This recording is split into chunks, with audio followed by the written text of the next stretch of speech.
तो दोस्तों welcome in discover Rajasthan. Keep discover keep learn. देखो आरपीएससी यूआरओ की हमारी क्लास चल रही थी, उसमें अपने आज करेंगे राजस्थान की इतिहास कला संस्कृति का जो अपना टॉपिक है, उसमें राजस्थानी भाषा की बोलियां, राजस्थानी साहित्य एवं लोक साहित्य। बहुत इंपॉर्टेंट टॉपिक है दोस्तों, आपके एग्जाम की दृष्टि से कम 3 क्वेश्चन इसमें से आपके पक्के आएंगे और प्रीवियस ईयर क्वेश्चन है वो उन पे अपने फोकस करेंगे। आज जो भी आरपीएससी में आ रखे हैं पहले उन वो ही करेंगे अपने। तो अपने स्टार्ट करते हैं। आप प्ले लिस्ट में जाके हमारी और भी क्लास देख सकते हो, नगर पालिका अधिनियम की भी देख सकते हो। तो पहला प्रश्न आता है कि राजस्थानी भाषा के लिए जो ये शब्द आता है ना कि भाई राजस्थानी है, ये इस शब्द का प्रयोग है ना सर्वप्रथम कौन करता है ये बताना है। राजस्थानी भाषा के लिए जो राजस्थानी शब्द का प्रयोग ये करता है एक व्यक्ति आता है, अंग्रेज होता है दोस्तों, ये जॉर्ज अब्राहम ग्रियसन नाम है इसका। ठीक है, जब भी ये बात आएगी राजस्थानी भाषा की तो जॉर्ज अब्राहम ग्रियसन का नाम बहुत इंपॉर्टेंट है दोस्तों। और देखो 1912 में है ना ये एक ग्रंथ भी लिखता है, लिंग्विस्टिक सर्वे ऑफ इंडिया। ठीक है, लिंग्विस्टिक मतलब जो भाषाएं हैं उसे इंग्लिश में कहते हैं। देखो इसके द्वारा जो लिखा गया लिंग्विस्टिक सर्वे ऑफ इंडिया, ठीक है, ये 1912 ईस्वी में ये लिखा गया जॉर्ज अब्राहम ग्रियसन के द्वारा। तो इसका नाम बहुत इंपॉर्टेंट है। और अगर आपसे पूछ ले कि राजस्थानी का स्वतंत्र भाषा के रूप में वैज्ञानिक विश्लेषण प्रस्तुत किया किसने किया, वो भी आपके जॉर्ज अब्राहम ग्रियसन के द्वारा ही किया गया। तो इनका नाम आपको याद रखना ही रखना है, एग्जाम की दृष्टि से बहुत इंपॉर्टेंट है। ठीक है, अब अगर आपसे पूछ ले अगला प्रश्न कि राजस्थानी भाषा का उत्पत्ति काल कौन सा है। ठीक है, उत्पत्ति काल पूछ ले तो दोस्तों जो 12वीं शताब्दी का अंतिम चरण आता है वो इसका आता है उत्पत्ति काल। ठीक है, ये आपके आरएएस 1996 में आ चुका है प्रश्न। तो 12वीं सदी का जो अंतिम चरण आता है, अंतिम चरण, ये इसका उत्पत्ति काल आंसर माना गया था। और देखो जो राजस्थानी भाषा है इसकी उत्पत्ति कहाँ से हुई है, शोर सैनी अपभ्रंश से हुई है। ठीक है, किस भाषा से मतलब राजस्थान का उद्भव हुआ है राजस्थानी का, तो शोर सैनी अपभ्रंश से। ठीक है, शोर सैनी, ये बात भी अपने को ध्यान रखनी है। अब अपने चलते हैं अगले प्रश्न पे कि राजस्थानी भाषा का स्वर्ण युग किस काल को कहा जाता है, ये बताना है। ठीक है, पहले तो अपनों ने क्या पढ़ ली थी कि जो उत्पत्ति काल मतलब उत्पन्न हुई, फिर उसका गोल्डन ईरा आती है हर चीज की। एक जैसे कोई बैट्समैन खेलता है तो उसका भी एक समय आता है कि इसमें वो गजब खेला था इस टाइम में। तो वैसे ही राजस्थानी भाषा का जो स्वर्ण युग है ना वो कहा जाता है आपके दोस्तों 1650 ईस्वी से 1850 ईस्वी के जो मध्य का समय है इसे कहा जाता है राजस्थानी भाषा का स्वर्ण युग। 1650 से 1850 की डेट आपको याद रखना है। ठीक है, अब अपने चलते हैं अगले प्रश्न पे कि सोरठा छंद और मांड राग जिस बोली की शिल्पगत विशेषताएं हैं ये बतानी है आपको।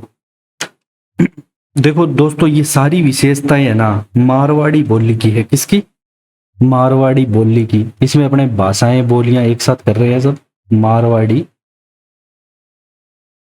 बोली की विशेषताएं हैं। अब जो राठी व महेठा किस बोली की उपबोलियां हैं ये बताने हैं। जो राठी और आपकी महेठा आती है दोस्तों ये आती है आपके मेवात की, मतलब जो मेवाती बोली है इसकी उपबोलियां है राठी व महेठा। अगर आपसे पूछ ले कि मेवाती बोली कहाँ पे बोली जाती है, राजस्थान में अलवर, भरतपुर, धौलपुर में बोली जाती है। ठीक है, वहां पे अलवर, एक तो आपको अलवर में देखने को मिल जाएगी, एक भरतपुर में, इसके अलावा आपके धौलपुर में भी थोड़ी थोड़ी आपको देखने को मिल जाएगी। और अगला प्रश्न है कि निमाड़ी और रांगड़ी किस बोली की विशेषताएं हैं। जो निमाड़ी और रांगड़ी है ये किस बोली की विशेषताएं हैं तो ये मालवी की है, मतलब ठीक है, मालवी की, जो मालवी बोली आती है उसकी विशेषताएं हैं। देखो मालवी बोली दोस्तों कोटा, झालावाड़, चित्तौड़गढ़ आदि जिलों में बोली जाती है। कहाँ पे? कोटा, झालावाड़ व चित्तौड़गढ़ साइड बोली जाती है, तो ये ध्यान रखना अपने को। और जो उपबोलियां है इसकी, सोंदवाड़ी, रतलामी, निमाड़ी, ये सारी है ना इसकी उपबोलियां है मालवी की, ठीक है ना।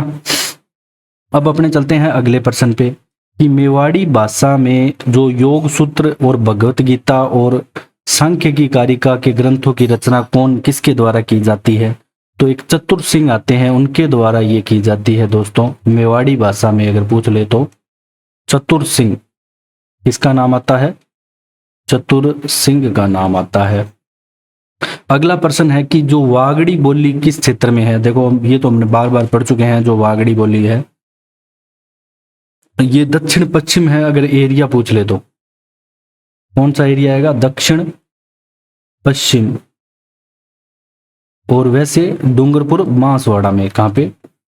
डूंगरपुर बांसवाड़ा क्षेत्र है, ये बागड़ क्षेत्र कहलाता है, तो यही वागड़ी बोली बोली जाती है। अब है कि मुंडिया जो लिपि है, ठीक है ना, ये अक्षरों के जो आविष्कारकर्ता किसे माना जाता है? तो जो मुंडिया लिपि है इसके आविष्कारकर्ता टोडरमल को माना जाता है। किसको? टोडरमल। टोडरमल के द्वारा इन अक्षरों का आविष्कार किया गया। गोड़वाड़ी बोली का क्षेत्र बताना है। देखो दोस्तों जैसे गोड़वाड़ी बोली है ये ऑप्शन पे है, वैसे तो पूरा जो जैसे गोड़वाड़ क्षेत्र बहुत बड़ा है, जो लूनी नदी का बहाव क्षेत्र होता है वो गोड़वाड़ प्रदेश ही कहलाता है। लेकिन अब ऑप्शन आते हैं इसमें, ऑप्शन के हिसाब से आपको लगाना है। जैसे जालौर जिले की आहोर तहसील के पूर्वी भाग से प्रारंभ होकर ये पाली में बाली के पाली में बोले जाने वाली ये मारवाड़ी की उपबोली है ये गोड़वाड़ी, ठीक है ना। किसकी उपबोली है? मारवाड़ी की उपबोली है। अब ऑप्शन में आपके जो दे रखा था तो वो सिरोही दे रखा था, तो आपको ये याद रखना है कि जालौर जिले के, जो जालौर जिले का एक आता है आहोर तहसील, यहां से लेकर ये बोली जाती है बाली के पाली, ठीक है, बाली जगह आती है पाली में, पाली तक। और ये किसकी उपबोली है? मारवाड़ी की, मारवाड़ी की उपबोली आती है। अब अपने चलते हैं नेक्स्ट क्वेश्चन, मोस्ट इंपोर्टेंट है तोरावटी। देखो तोरावटी दोस्तों ढूंढाड़ी बोली है। कौन सी? ढूंढाड़ी की उपबोली है वैसे कहें तो अपने, ठीक है। जो ढूंढाड़ी बोली आती है उसकी उपबोली है तोरावटी, ठीक है। ढूंढाड़ी, ढूंढाड़ी, तो इसको अपने ऐसे लिखेंगे कि ढूंढाड़ी बोली है ये, तोरावटी है तो इसकी ही उपबोली है, तो ढूंढाड़ी बोली यहाँ पे लिखा जाएगा। अगला प्रश्न आपके आता है कि दादू पंथ है ना, ठीक है, जो दादू दयाल ने चलाया था, का साहित्य किस भाषा में संग्रहित है? इनके बारे में मैं आगे आपको बताऊंगा जब हम लोक संत पढ़ेंगे। तो इनका जो साहित्य भी दोस्तों ढूंढाड़ी भाषा में आता है आपका। कौन सी भाषा में? ढूंढाड़ी भाषा में ही इनका जो साहित्य आता है, ढूंढाड़ी। अगला प्रश्न है जगरोती। देखो दोस्तों जो जगरोती है ये किस क्षेत्र में बोली जाती है?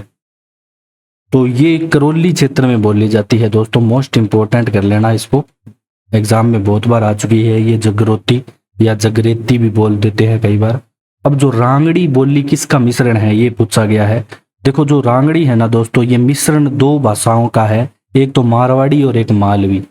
इसका एक तो आ जाती है मारवाड़ी प्लस में मालवी, इन दोनों का मिश्रण है दोस्तों रांगड़ी बोली, तो इसके बारे में भी आपको पता होना चाहिए।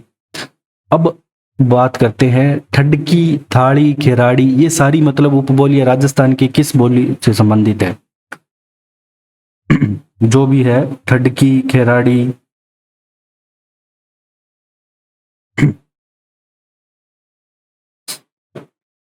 तो ये दोस्तों आ जाती है आपकी मारवाड़ी की उपबोलियां, ठीक है ना। जोधपुर के है ना आसपास के जो क्षेत्र है ना उसमें बोली जाती है ये। तो ये मारवाड़ी की उपबोलियां हैं सारी, ठीक है, इनके बारे में भी आपको अच्छे से पता होना चाहिए।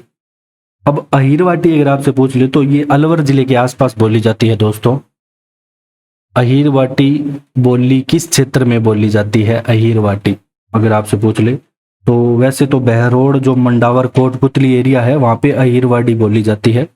तो इन सभी जगहों का नाम आपको पता होना चाहिए। जैसे अलवर में एक तो जगह आती है बहरोड, अलवर जिले में आती है, ठीक है, अब तो अलग बना दिया गया है, मंडावर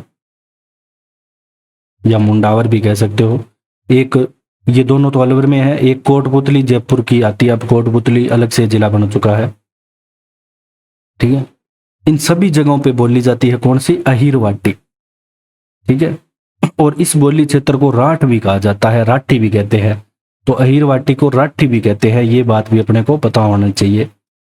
अब चलते हैं नेक्स्ट क्वेश्चन पे। इसमें सुमेलित करना है दोस्तों, ये इंपॉर्टेंट क्वेश्चन है इसलिए मैंने आपको यहाँ पे लिख रखा है। देखो जगरोती मैंने अभी बताया आपको, तो जगरोती का आ जाएगा करौली, ठीक है। और ठाडी बोली कहाँ पे बोली जाएगी आपके? देखो ये बोली जाएगी आपके बाड़मेर में ठाडी। नागरचौल बोली बोली जाएगी दोस्तों आपके टोंक जिले में, कहाँ पे? टोंक में। और दावड़ी का ध्यान रखना है, किससे संबंधित है? उदयपुर से, ठीक है। ये करेक्ट आंसर रहेगा आपका 4 3 2 1। तो इसका आपको ध्यान रखना है। अब राजस्थानी भाषा की प्रथम फिल्म बताना है कौन सी थी। तो दोस्तों जो राजस्थानी भाषा की प्रथम फिल्म आती है वो आती है नजराना। कौन सी आती है? नजराना फिल्म आती है राजस्थानी भाषा की। और प्रथम राजस्थानी बाल फिल्म डूंगरो भेद। प्रथम राजस्थानी लोकप्रिय फिल्म पूछ ले तो बाबा सारी लाडली, ठीक है, ये भी मैं यहाँ पे लिख देता हूँ। ये इसे नजराना की जगह नजरानो भी आ सकता है, यहाँ पे ध्यान रखना, जो अपने राजस्थानी भाषा में नजरानो लिखा। अब देखो प्रथम राजस्थानी अगर आपसे पूछ ले लोकप्रिय फिल्म, प्रथम राजस्थानी लोकप्रिय फिल्म,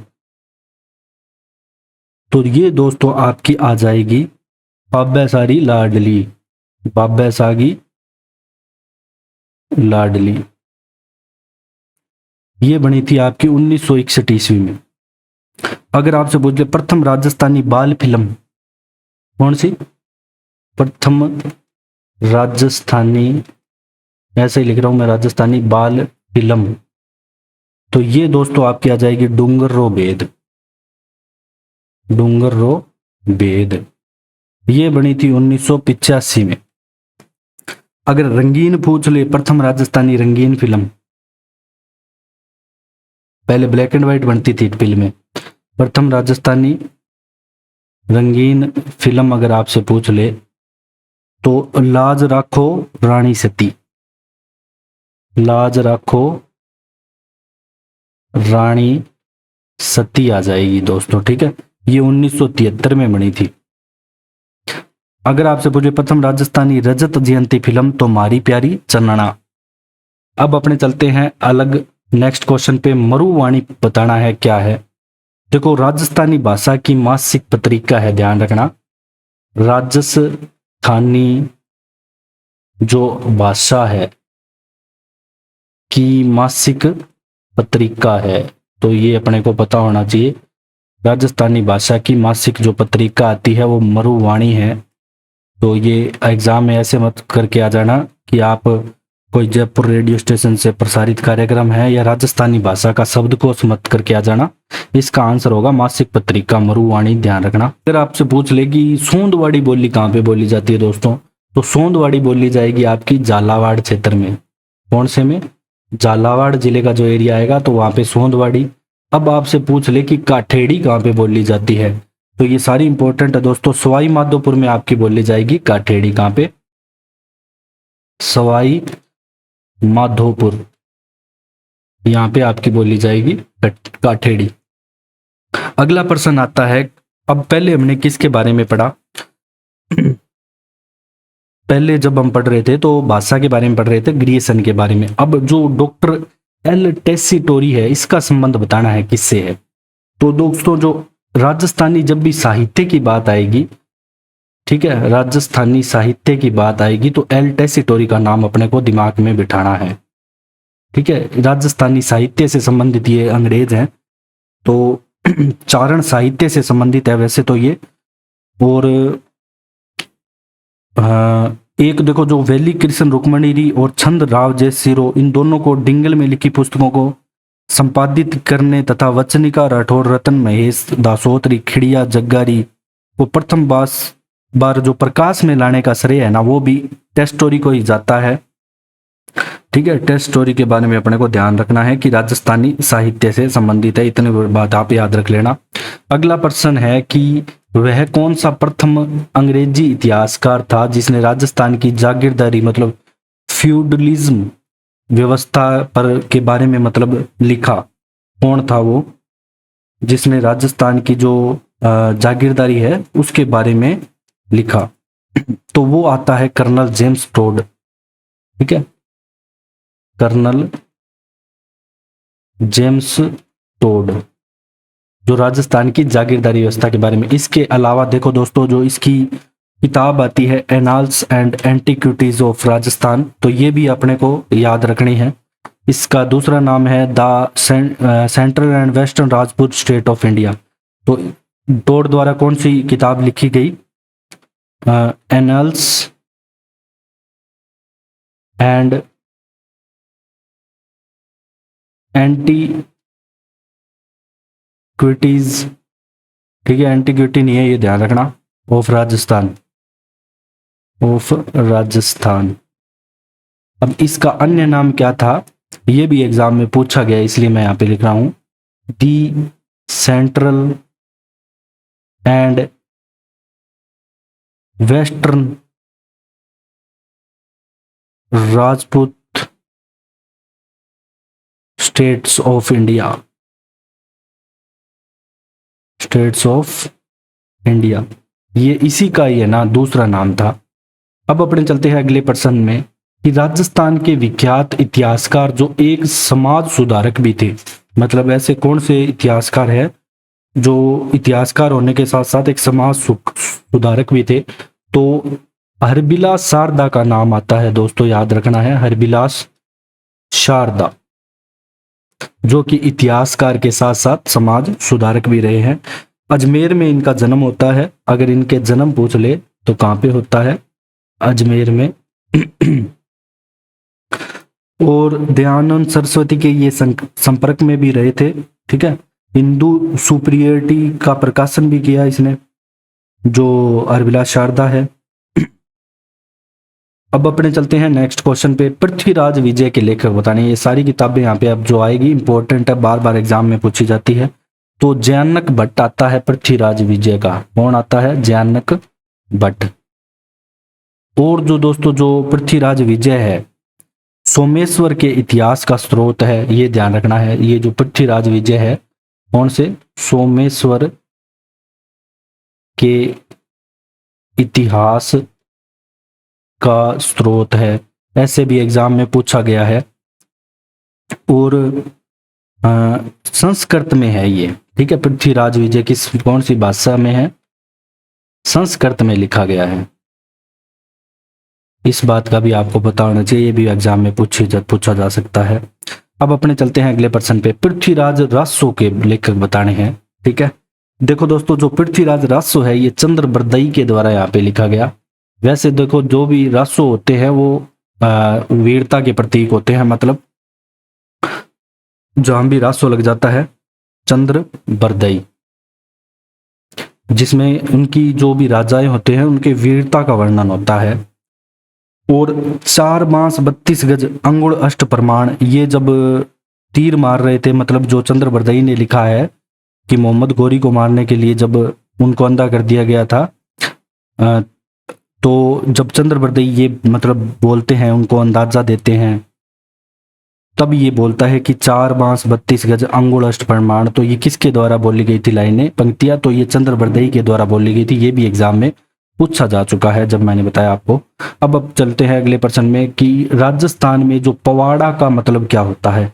देखो लोक गाथा होती है, पवाड़ा का मतलब लोक गाथा। तो ये भी आपको एग्जाम की दृष्टि से इंपॉर्टेंट है। अब बात करते हैं दोस्तों बिसल देव रासो की। अब ये पर्सन ट्रेंडिंग में चल रहा था रीट के टाइम, ठीक है, उस टाइम। अब इसमें तो क्या है कि महिला पात्र का नाम पूछा गया है। देखो महिला पात्र का नाम आता है राजमती, ठीक है। तो कोई इसे प्रेम रस बता रहा था, कोई वीर रस बता रहा था। और ये किसके द्वारा रचित है? बिसल देव रासो नरपति नाल्य के द्वारा रचित है। नरपति नाल्य इसके द्वारा रचित है, ये ध्यान रखना है।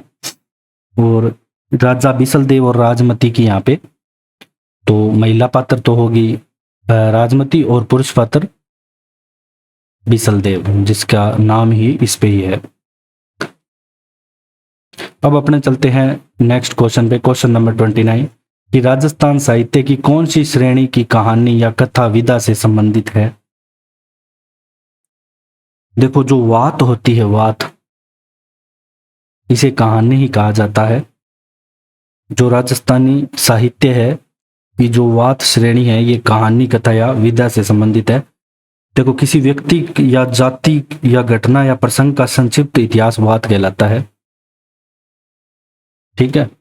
अब अपने चलते हैं क्वेश्चन नंबर 30 पे। प्रबंध चिंतामणि के लेखक कौन आते हैं, ये बताना है। देखो मेरु तुंग आते हैं, इंपॉर्टेंट है दोस्तों ये क्वेश्चन, ये पूछा गया है एग्जाम में बहुत बार। मेरु तुंग आते हैं। प्रबंध चिंतामणि की रचना इन्होंने 1305 ईस्वी में की थी, ठीक है। अब आती है नेक्स्ट, बेली कृष्ण रुक्मणी किस भाषा में है? देखो ये उत्तरी मारवाड़ी है, जो आपके एग्जाम में प्रश्न आया था तो उसमें उत्तरी मारवाड़ी दे रखा है। वैसे दोस्तों जो वेली किशन रुक्मणी है, ये पृथ्वीराज राठौड़ द्वारा लिखी गई है, डिंगल में है, ठीक है, डिंगल शैली में। और किसके द्वारा लिखी गई? पृथ्वीराज, जो बीकानेर के शासक आते हैं, पृथ्वीराज राठौड़, जो पित्थल के नाम से भी जाने जाते हैं। किसके नाम से? पित्थल के नाम से भी जाने जाते हैं, तो ये भी ध्यान रखना। और जो आपकी आती है ये बेली किशन रुक्मणी, दुर्सा आड्डा इसको क्या कहते हैं? तो दुर्सा आड्डा इसको पांचवा वेद भी कहा। किसने कहा? दुर्सा आड्डा ने, दुर्सा आड्डा, ठीक है। और पित्थल ने क्या है कि डिंगल भाषा में 2 ग्रंथ लिखे थे। दूसरा मतलब कौन सा था? जो दूसरा ग्रंथ लिखा था पित्थल के द्वारा, वो कौन सा था? तो एक और आता है इनका जो इंपॉर्टेंट है, वैसे ये भी इंपॉर्टेंट है, और भी लिखे थे इन्होंने। तो एक गंगा लहरी और आता है, गंगा लहरी। और दोस्तों एक चीज और है कि एल जो डॉक्टर टेसिटोरी है, इन्हें डिंगल का रोज कहा था। जो पृथ्वीराज राठौड़ है, इनका जो इन्हें क्या कहा था? डिंगल का हैरोस। तो ये किसने कहा? जो डॉक्टर आते हैं टेसिटोरी, उन्होंने, डॉक्टर टेसिटोरी के द्वारा कहा गया। अब अपने चलते हैं अगले क्वेश्चन पे। मारवाड़ रा प्रगनारी विगत ग्रंथ किसके द्वारा लिखा गया? तो मोहनोत नैणसी, सभी को पता होगा ये तो मोहनोत नैणसी के द्वारा ये लिखा गया, मारवाड़ रा प्रगनारी विगत, ठीक है। और राजस्थान का जो गजेटियर भी कहा जाता है इसे, ठीक है। क्यों कहा जाता है? देखो क्योंकि इसमें सभी प्रगणों, ठिकानों की, चाक भूमि की किस्म, फसलें, सिंचाई, जाति, घरों, सभी के मतलब आंकड़े दे रखे थे, डाटा दे रखा था पूरा विस्तृत रूप से। तो इसलिए मारवाड़ प्रगनारी विगत को क्या कहा जाता है? राजस्थान का गजेटियर भी कहा जाता है, ठीक है। अब अपने चलते हैं अगले क्वेश्चन में कि राजस्थान में सबसे प्राचीन ख्यात कौन सी है?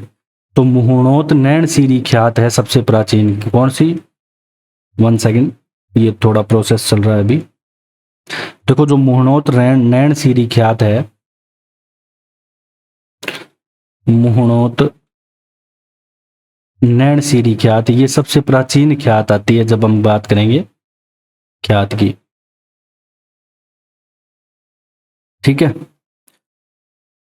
राजस्थानी भाषा में लिखी गई। राजरूपक का लेखक कौन है ये बताना है। अगर आपसे पूछा जाए कि राजरूपक किसके द्वारा यहाँ पे लिखा गया, तो वीर बाण आता है राजरूपक का लेखक कौन, वीर बाण। डिंगल में लिखा गया ये। राजविलास की रचना किसने की, पहले राजरूपक की बात की तो कंफ्यूज मत होना, राजरूपक का संबंध वीर बाण से और राजविलास का संबंध आता है कवि मान सिंह के द्वारा लिखी गई। कौन से, कवि मान सिंह, कवि मान सिंह के द्वारा लिखी गई राजविलास। इसमें मेवाड़ महाराणा जो राज सिंह है ना, इसकी उपलब्धियों का यहाँ पे वर्णन दे रखा है। बुद्ध विलास ग्रंथ के लेखक बताने हैं दोस्तों। जो बुद्ध विलास ग्रंथ है तो बख्त राम शाह इसके लेखक आते हैं। कौन आते हैं, बख्त राम शाह, ठीक है। तो ये आते हैं बुद्ध विलास के रचयिता। नेक्स्ट क्वेश्चन है कि फाटका जंजाल शीर्षक नाटक है एक, इसके लेखक कौन है फाटका जंजाल के, तो शिवचंद भरतिया आते हैं दोस्तों, शिवचंद भरतिया ये आते हैं इस नाटक के लेखक, ठीक है। शिवचंद भरतिया बहुत इंपॉर्टेंट है, इनके बारे में बहुत सारे बातें पूछी। इनके द्वारा जो राजस्थानी भाषा का प्रथम नाटक है केसरी विलास, वो भी यहाँ पे लिखा गया था। तो राजस्थानी भाषा का प्रथम नाटक भी इन्होंने दिया था। राजस्थानी भाषा का प्रथम नाटक की अगर हम बात करें दोस्तों, वो आता है केसर विलास। तो ये भी शिवचंद्र भरतिया के द्वारा ही लिखा गया था। अब अपने चलते हैं नेक्स्ट क्वेश्चन पे। राजस्थानी हिंदी संक्षिप्त शब्दकोश के संपादक है, तो सीताराम लालस का संबंध है, और ये बार बार एग्जाम में पूछा जाता है दोस्तों सीताराम लालस के बारे में। और कैसे क्वेश्चन आ सकता है कि राजस्थानी शब्दकोश का निर्माण किया तो सीताराम लालस ने किया था, ठीक है। और इनका जन्म होता है वैसे तो इनका जन्म इनके ननियाल में होता है, बाड़मेर जिले के सिरवाड़ी ग्राम में, और मूलतः जोधपुर जिले के नरेवा ग्राम के निवासी थे ये, तो जोधपुर के माने जाएंगे। तो राजस्थानी भाषा का सबसे बड़ा शब्दकोश जिसमें 2 लाख शब्द हैं, कितने, 2 लाख यहाँ पे शब्द हैं, ये इन्हीं के द्वारा तैयार किया गया था, ठीक है। और इंसाइक्लोपीडिया ब्रिटनिका भी कहते हैं इन्हें राजस्थान का, और राजस्थानी जुबां की मसाल भी इन्हें कहते हैं। तो ये बातें भी आपको इनके बारे में पता होना चाहिए। और 1977 में इन्हें पद्मश्री भी मिल चुका है। 1977 में इन्हें क्या मिल चुका है, पद्मश्री से भी सम्मानित हो चुके हैं ये। 1977 लिखा है ये। और 1973 में साहित्य अकादमी इन्हें मिला ही था। अब आता है नेक्स्ट क्वेश्चन पे। अचल दास खिचीरी वचनिका के मुख्यतः कहाँ का इतिहास ज्ञात होता है। जो अचल दास खिचीरी वचनिका है ये किसका इतिहास बताता है, तो गागरोन का इतिहास बताता है दोस्तों। मेवाड़ मारवाड़ मत करके आ जाना इसको, इसीलिए ये क्वेश्चन इंपॉर्टेंट होता है यहाँ पे। और किसके द्वारा लिखा गया, देखो जो अचल दास खिचीरी वचनिका है ये शिवदास गांडण के द्वारा लिखी गई। किसके द्वारा, रचयिता कौन आते हैं, शिवदास जो गार्डन है ये आते हैं इसके रचयिता, ठीक है। और वीर रसात्मक इस चंपू काव्य में गागरोन के खिची राजा अचलदास और मांडू बादशाह वो शंख गोरी के युद्ध का भी यहाँ पे वर्णन है। इतना मत याद रखना, बस ऐसे याद रखना, ये शिवदास गार्डन द्वारा रचित है। अचलदास खिचीरी वचनिका और गागरोन का इतिहास है। अब अपने चलते हैं क्वेश्चन नंबर 40 पे। वीर सतसई बल द्विलास रामरंज जाट ये इसके लेखक कौन आते हैं, तो सूर्यमल मिश्रण आते हैं। इनका नाम आपने सुना होगा, सूर्यमल मिश्रण। इनके द्वारा अन्य भी और ग्रंथ बहुत लिखे गए हैं, ठीक है। इसके अलावा देखो जो वंश भास्कर है जो वंश भास्कर आता है दोस्तों वो भी इन्हीं के द्वारा लिखा गया था, सूर्यमल मिश्रण के द्वारा है, जिसमें बूंदी का इतिहास है, उसके बारे में भी आगे बात करेंगे। तो अब अगला प्रश्न आता है कि जो वंश भास्कर का लेखन कार्य कहाँ के शासकों के आदेश पे किया गया, तो बूंदी, ठीक है, बूंदी के शासकों के आदेश पे, क्योंकि इसमें बूंदी का इतिहास है, बूंदी राज्य का विस्तृत वर्णन है। तो वंश भास्कर एक पिंगल काव्य है, ठीक है, ये भी ध्यान रखना है, पिंगल काव्य है। और पूरा इनके दत्तक पुत्र मुरारीदान ने किया था वंश भास्कर को। तो वंश भास्कर को पूरा किसने किया, ये भी पूछा जा सकता है। तो पूरा किया गया दोस्तों मुरारीदान के द्वारा, ठीक है। ये दोनों बातें आपको इनके बारे में ध्यान होनी चाहिए। अगला प्रश्न है करणी शतक, चुंडा शतक, आड़ी शतक, ये जितने भी शतक लगे हुए हैं यहाँ पे, ये किसके द्वारा लिखे गए? तो ये सारे शतक लगाए हैं नाथू सिंह महियारिया, ठीक है, नाथू जी, ध्यान रख लेना, नाथू सिंह महियारिया। देखो माही नाम आ रहा है, मतलब धोनी ने लगाए हैं, तो ऐसे याद रखना महियारिया। माही द्वारा शतक लगाए गए 3, करणी शतक, चुंडा शतक, हाड़ी शतक, करणी, चुंडा, हाड़ी। इसके अलावा इन्होंने पत्ता शतक, गांधी शतक, झालामान शतक, तो सारे शतक इन्होंने लिखे हैं, ठीक है। तो ध्यान रखना इनके बारे में, उदयपुर के हैं ये, संबंध रखते हैं नाथू सिंह। अब अपने चलते हैं क्वेश्चन नंबर 43। हमीर रासो और हमीर काव्य के रचनाकार बताने हैं। जिन्होंने हमीर रासो लिखा है, हमीर काव्य लिखा है, तो सारंगधर का नाम आता है दोस्तों। तो सारंगधर के द्वारा लिखे गए हमीर रासो व हमीर काव्य, और ये संस्कृत भाषा में है। किस में है? संस्कृत भाषा भी पूछ ली जाती है, तो दोनों संस्कृत भाषा में है। अगला प्रश्न आता है बीकानेर राठौड़ारी ख्यात के लेखक कौन है दोस्तों? ये भी बहुत बार एग्जाम में आ चुका है। तो दयालदास द्वारा लिखी गई है बीकानेर राठौड़ारी ख्यात। और रतन सिंह का दरबारी था ये। किस? दयालदास किसका? रतन सिंह, जो राजा आते हैं बीकानेर के, रतन सिंह का दरबारी आता है। अब अपने चलते हैं क्वेश्चन नंबर 45। जयपुर व जोधपुर की स्थापना की तिथि कौन सी ख्यात बताती है? मतलब किस ख्यात में मतलब जयपुर और जोधपुर की मतलब तिथि का पूरा मतलब उल्लेख किया गया है? तो वो आती है दोस्तों बांकीदास री ख्यात, ठीक है, बांकीदास री ख्यात। इसमें इनकी पूरी तिथि का वर्णन है कि कब इनकी स्थापना हुई।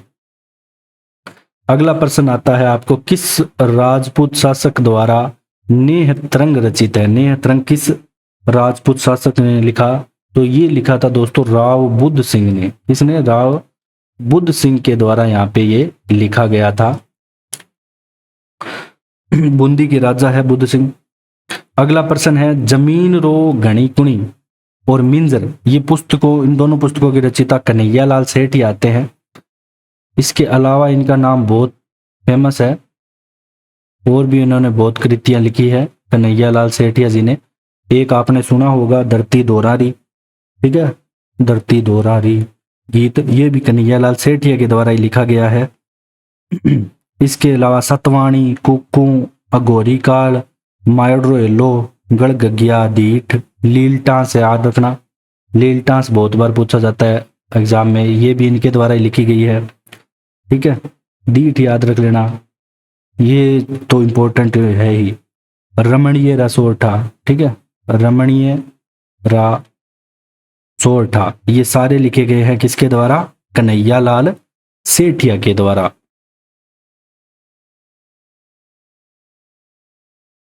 रमणीय रसोठा।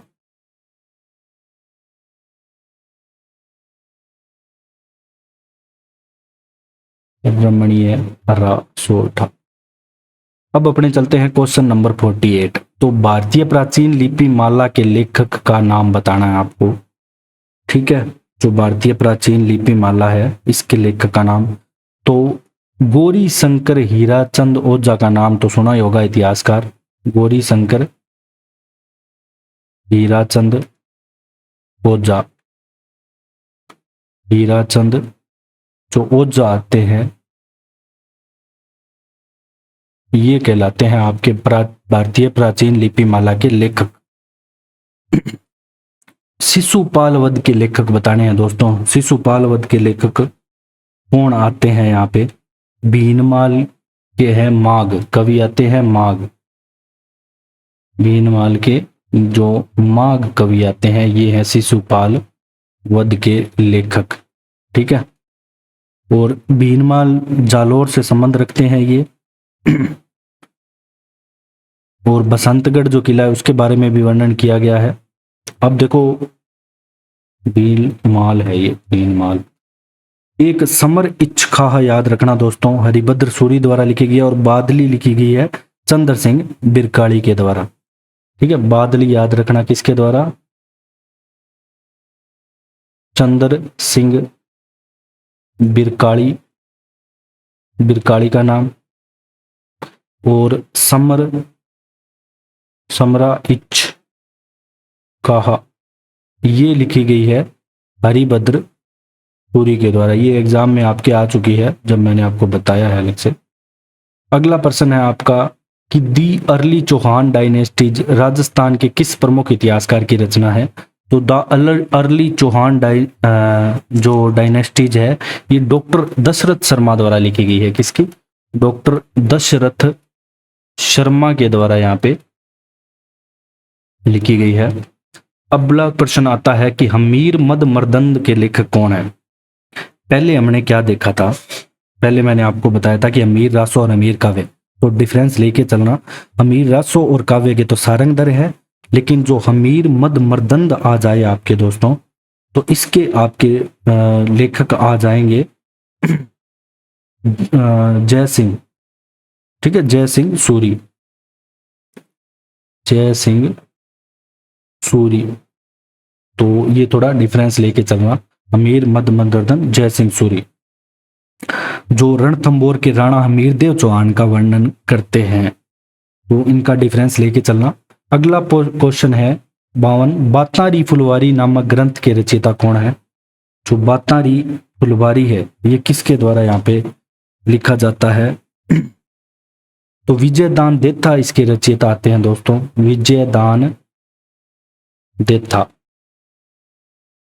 ठीक है, और बोरुंदा गांव जोधपुर से संबंधित है ये, इनका जन्म हुआ था बोरुंदा, जोधपुर जिले से संबंधित है ये। ठीक है, ये ध्यान रखना है आप। और प्रथम राजस्थान रत्न से इन्हें 2012 में नवाजा जा चुका है।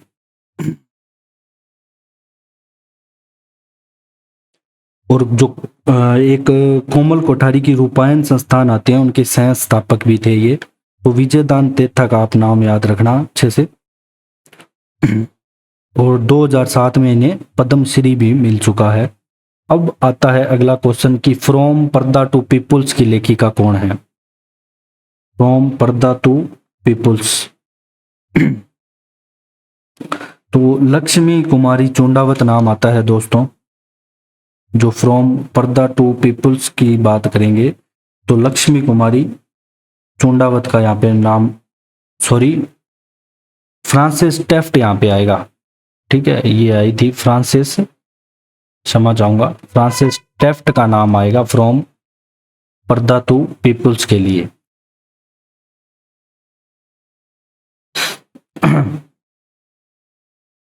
Francis Taft. ये क्या है कि दोस्तों जो फ्रॉम पर्दा टू पीपुल्स है ना, इसमें जीवनी किसकी है। अगर आपसे ये पूछ ले कि इसमें जो जीवनी है ना, ये लक्ष्मी कुमारी चुंडावत की ही है। लक्ष्मी कुमारी चुंडावत की यहाँ पे जीवनी है। तो ये अंग्रेज आती है एक, इन्होंने लिखी थी इनकी जीवनी, फ्रांसिस टेफ्ट ने। तो ये फ्रॉम पर्दा टू पीपुल्स ये फ्रांसिस टेफ्ट के द्वारा लिखी गई, और जीवनी लक्ष्मी कुमारी चुंडावत की है, तो ये ध्यान रखना। अगला क्वेश्चन है कि लव स्टोरीज ऑफ राजस्थान की लेखिका कौन है। तो इनकी दोस्तों जो लेखिका आएगी वो लक्ष्मी कुमारी चुंडावत आएगी, साहित्यिक क्षेत्र से संबंधित है। ठीक है, लक्ष्मी कुमारी चुंडावत, लक्ष्मी कुमारी चुंडावत। नेक्स्ट क्वेश्चन आपका आता है संगत रासो डिंगल भाषा का ग्रंथ किसके द्वारा लिखित है। अगर संगत रासो अगर आपसे पूछ ले, ठीक है, संगत रासो किसके द्वारा यहाँ पे लिखा गया है। तो गिरधर आसिया द्वारा रचित है दोस्तों ये। किसके द्वारा, गिरधर आसिया के द्वारा रचित है संगत रासो। ठीक है, महाराणा प्रताप के छोटे भाई शक्ति सिंह का चरित्र का यहाँ पे वर्णन किया जाता है। अगला प्रश्न है ढोला मारूरा दुआ। ठीक है, ढोला मारूरा दुआ के रचयिता यहाँ पे कौन आते हैं? तो कवि कल्लोल आते हैं। ये बहुत बार एग्जाम में आ चुका है दोस्तों कवि कल्लोल के बारे में। तो कवि कल्लोल आते हैं ढोला मारूरा दुआ। ठीक है, ये ढोला मारू कहानी है, ढोला और मारू की। वीर मायण के रचनाकर है, वीर मायण। तो बादर डाडी आते हैं दोस्तों, कौन? बादर डाडी, बादर डाडी वीर मायण के रचनाकर आते हैं। ठीक है, अब नेक्स्ट क्वेश्चन है आपका किरतार बावणी के लेखक कौन है? किरतार बावणी अगर आपसे पूछ ले तो दुर्सा आडा आपका आंसर रहेगा। ये भी इंपॉर्टेंट है, बहुत बार पूछा गया है किरतार बावणी। तो दुर्सा आडा द्वारा लिखी गई है। नेक्स्ट आपका आता है क्वेश्चन साहित्य अकादमी पुरस्कृत कृति है एक पग फेरो। ये किसकी रचना है? जो पग फेरो है ये किसकी रचना आती है? तो ये आती है मणि मधुकर की। किसकी? मणि मधुकर की। अगला क्वेश्चन है कि खुमान रासो के रचनाकार कौन आते हैं दोस्तों? जो खुमान रासो है तो दलपत विजय आते हैं इसके, दलपत विजय। ठीक है, खुमान रासो भी एग्जाम में आ चुका है। अगला है कि किस रासो साहित्य में अलवर की स्थापना का विवरण है? मतलब जिसमें अलवर की स्थापना के बारे में बताया गया है, वो बताना है आपको। तो प्रताप रासो आता है दोस्तों, कौन सा? 1 सेकेंड। प्रताप रासो जो आता है वो अलवर के राजा प्रताप सिंह के जीवन का यहाँ पे विवरण मिलता है। तो प्रताप रासो का नाम आपको ध्यान रखना है। अगला प्रश्न है कि स्वतंत्र बावणी की रचना है। स्वतंत्र जो बावणी आती है स्वतंत्र बावणी इसकी किसकी रचना है ये बताना है। तेज कवि के द्वारा लिखी गई थी दोस्तों स्वतंत्र बावणी। किसके द्वारा? तेज कवि। ठीक है, इसका नाम आपको याद रखना है, जैसलमेर के संबंधित है ये। तेज कवि किससे संबंधित है? जैसलमेर से, जैसलमेर से संबंधित है। अगला प्रश्न आता है मारवाड़ म्यूरल्स के लेखक हैं। तो इसके लेखक आते हैं दोस्तों रामावतार अग्रवाल। रामावतार जो अग्रवाल है वो आते हैं आपके मारवाड़ म्यूरल्स के लेखक। राजस्थानी जो रामायण है ये बहुत बार एग्जाम में आपके पूछा गया है। इसके द्वारा राजस्थान रामायण के रचनाकार किसे माना जाता है? तो समय सुंदर नाम आता है दोस्तों। सुंदर अगर समय होगा तो वो रामायण की रचना करेगा। तो आपका दोस्तों ये जो टॉपिक है ये पूरा कंप्लीट होता है यहाँ पे। अगर आपको हमारा कंटेंट पसंद आए तो आप शेयर एंड सब्सक्राइब जरूर करें डिस्कवर राजस्थान को। So thanks for joining discover Rajasthan.